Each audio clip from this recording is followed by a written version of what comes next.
This episode reminded me a lot of 2020.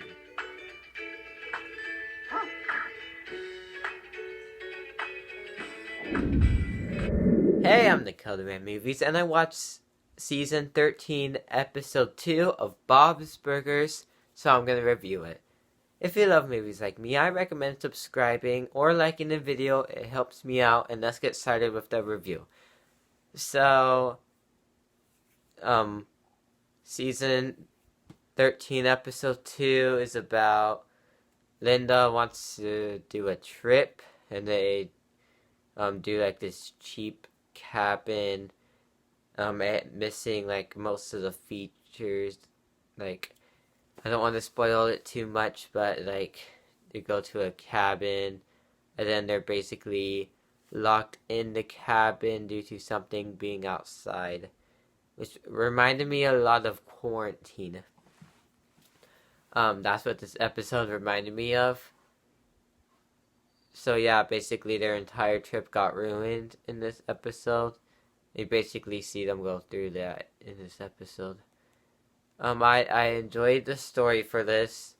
The jokes are good in this episode. Some I did laugh, like a little chuckle, not like laugh out loud, the comedy, but it gave me a little chuckle for most of the jokes.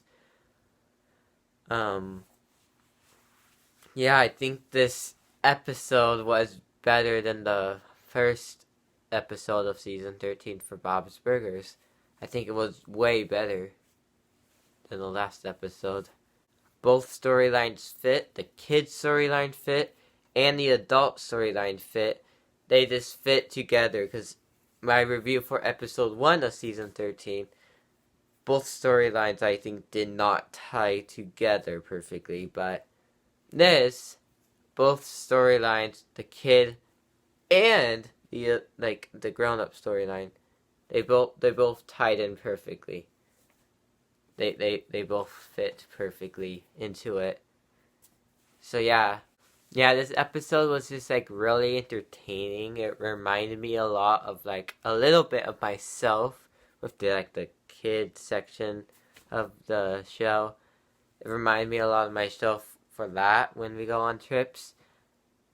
But yeah, like this episode was just extremely entertaining. It was way better than the first episode. Every problem I had with the first episode of season 13, every problem from that was fixed for this episode. Like, I had no problems with the episode because they were all fixed from their episode 1 of season 13. So all of the problems were fixed. So yeah, it just, everything worked out well for this episode, and it's definitely my favorite so far for season 13. I give this episode a 8 out of 10. Thank you guys for watching, and see you guys next time. Bye.